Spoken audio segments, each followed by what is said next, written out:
and I'm so glad to be here with you, especially now that you're freshly caffeinated. Yeah, so today we're going to be talking about integrating Gen AI for a rich PDP visual content mix. And this rapid fire is going to be a fun ride, but before we, I guess, get revved up, let's get better acquainted. So again, I'm Bimi Ibok, and I am the Senior Visual Content Director at Nogin. So we provide a number of e-commerce solutions to our brands. The ones that I oversee are product photography, product video, lifestyle photography, lifestyle video, and then other forms of creative tech like 3D CGI assets, and of course, Gen AI, which is what we're going to be talking about today. So I want to do a quick temp check in here. Can I see a show of hands for the people who might be leaning into AI? Perhaps you're actively using it, or you're testing it, or you're just into the benefits. Okay, that's quite a lot more than last year. Thank you. And can I see the number of hands that maybe lean away for one reason or another? Perhaps ethical concerns? Okay, cool. Thank you. I, I saw a couple of hands go up both times, but rightfully so, though, because I think, right now, AI sort of has all of our heads on a swivel, trying to figure out what's next, what's worth keeping, what should be discarded. So within the next few minutes, I think what we can do is sort of just cherry pick specific use cases, real life use cases that can be implemented into our workflows for PDPs. And I think the best way to do this is to take a look at the anatomy of a healthy PDP. So that's what we have here. I've actually selected this specific product for its complexity because we'll take a look at how AI is actually responding to this product, its pattern, its texture, all that good stuff. But anyway, yes, the anatomy of a healthy PDP, we have all these different elements collaborating to give the consumer as much information as possible to make their purchasing decisions. So yeah, all those elements. And then what we have is like the majority of the real estate, which is the media that we all produce. And so we have things like the multiple views, skin tone variations, size variations, and for brevity, we're just doing small and mid sizes for this product. PDP video we have here, and lifestyle, some different forms of it. And then we also have UGC. So in looking at this healthy PDP, one of the questions that we can ask ourselves is, how do we get here? How do we do so efficiently, but also centralizing the experience of the consumer? And so another thing that we can do is start by reverse engineering each one of these elements. So let's start with video. So we're all pretty much familiar with traditional video. Its pros and cons, the pros being that you are able to see the full accurate movement of the product. And then some cons like the file size, styling tools, like this model here, she's all clipped up in the back, so she can't necessarily do a 360. And then the time that it takes to shoot, edit, produce, color correct, all that good stuff. Those are cons to consider. So there are now some tools that we're looking to in terms of Gen AI to sort of carry the torch where we might fall off in our processes. And so here too, there are some pros. Obviously, the filming time is condensed considerably. And then color correcting is also reduced, as is post-production, because the source image is actually just, in this case, the front image of the PDP. So we also can take a look at the cons here, and I'll actually go to the next slide so we can look closer. So the cons that we might consider are occasional glitches or the accuracy of the product. But to better describe what you see here, we have obviously a somewhat 360 revolution of the product, and the inputs are two keyframes. The starting keyframe is just the front image of the product, and then the ending keyframe is the back image of the product, and then artificial intelligence is used to sort of deduce what happens between those two frames.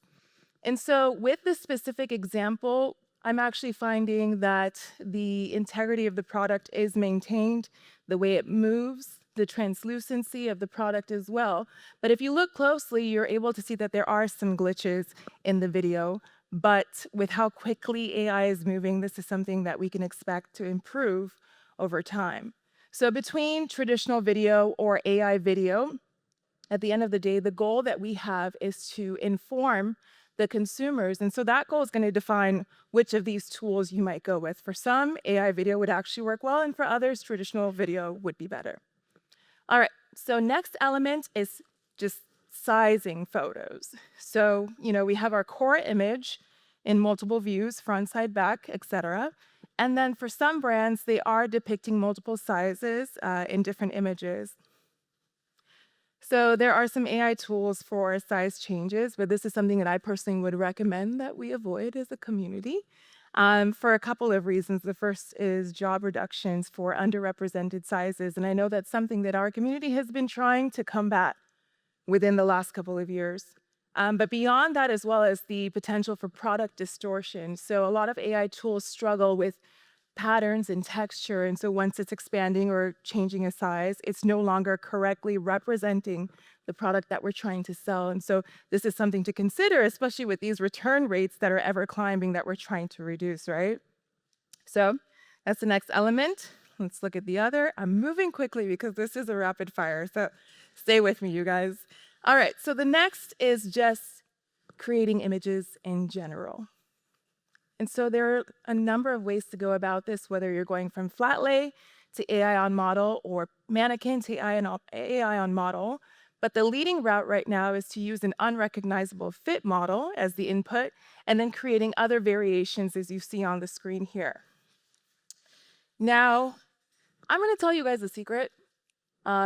This is something that I've grappled with quite a bit, because I think on one hand, I understand that it alleviates the booking and usage costs that we might have as our teams.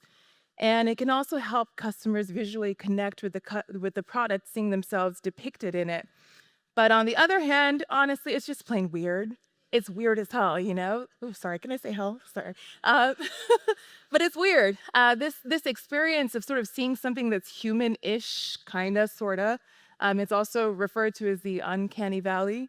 But beyond that valley is also the potential for amplified biases, not just in the models who are selected to be the core input models, but then also the content that AI models will produce because of that bias in model hiring.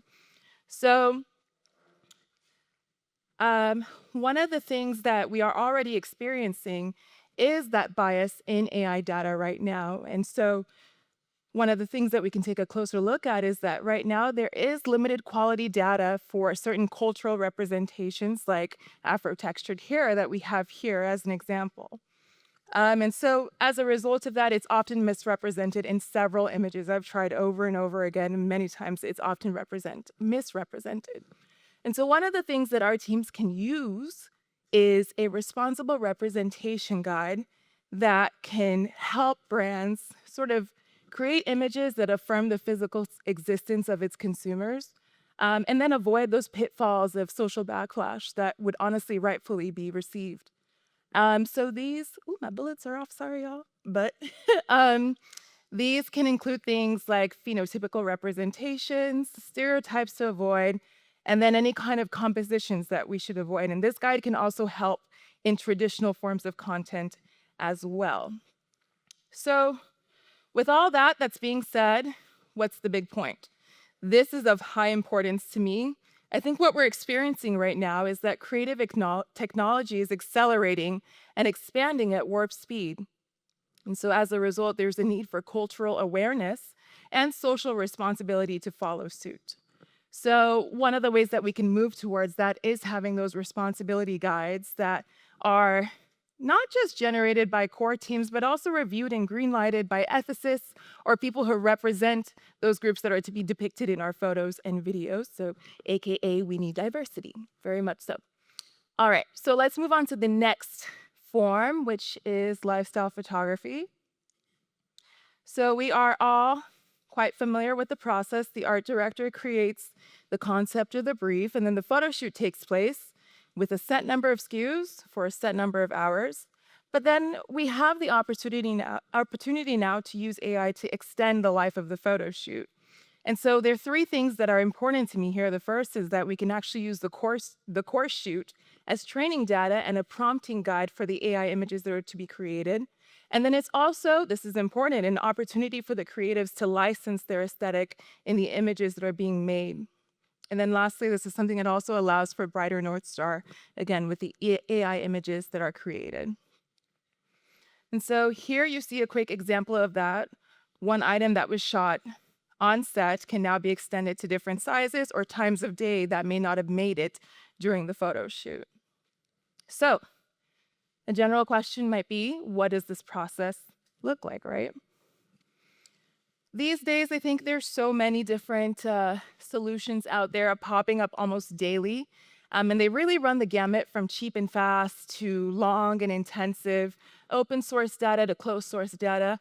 And so rather than to specifically note one process, I'm just going to be tool agnostic here and note what we do at Nogin.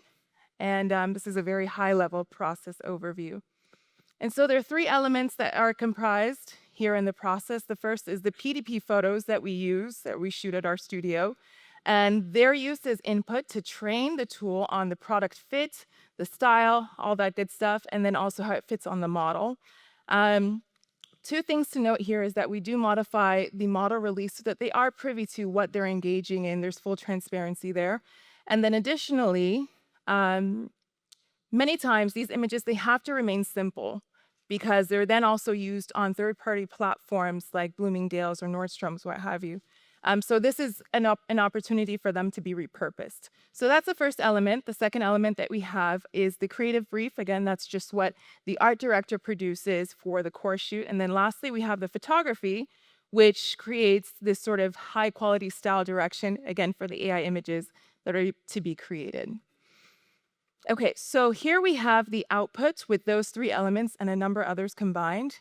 And in this process, in this step of prompt engineering, this is where the syntax, the order of your words, and the specificity of your prompt are of high importance. Because if it's too general, then you get something like product distortion, where you see these sleeves are cut off here. And if it's too specific, you might get, I don't know, something random like this interpretive dance here, which is what it looks like to me. And then lastly, I think what we'll go with is this final image, the selected. It's an accurate product fit and style, so we're good to go. All right, so once that's selected, this is the step process, very much condensed, that we go through. The first is that we identify any elements that need to be corrected, and we make sure that the garment is accurate. It goes through the first QA check. Then we move on to the second step, which is in painting, out painting, fixing all those elements that we identified in the first. And then lastly, color correction, post-production, color grading to suit the core photo shoot that was taking place. And then, of course, we have another QA check. So 3 QA checks in this process here. And this is something that then continues on to different scenes and aesthetics and scenarios. So back to our core product, we can now see that these are all these different elements that are combined to give the consumer a visual collection of answers to all those questions that they often ask when they're shopping online. So one of the questions I think might come up is, okay, are brands supposed to use all of these elements all at once on all PDPs? Well, certainly not, because I think each brand is going to have their own unique visual content mix. For some brands, they may not use Gen AI at all, and I personally actually wouldn't advise it for some brands. They may look to VTO or virtual try-on to answer those questions for their consumers, and some others might look to a mixture of UGC, VTO, product photo, and whatnot. Whichever breakdown or whatever the percentages look like in the virtual content mix, it's going to be defined by the brand's values, its marketing goals, the resources and budget that are available to them, the audience preferences, and performance metrics. That is my time. Thank you.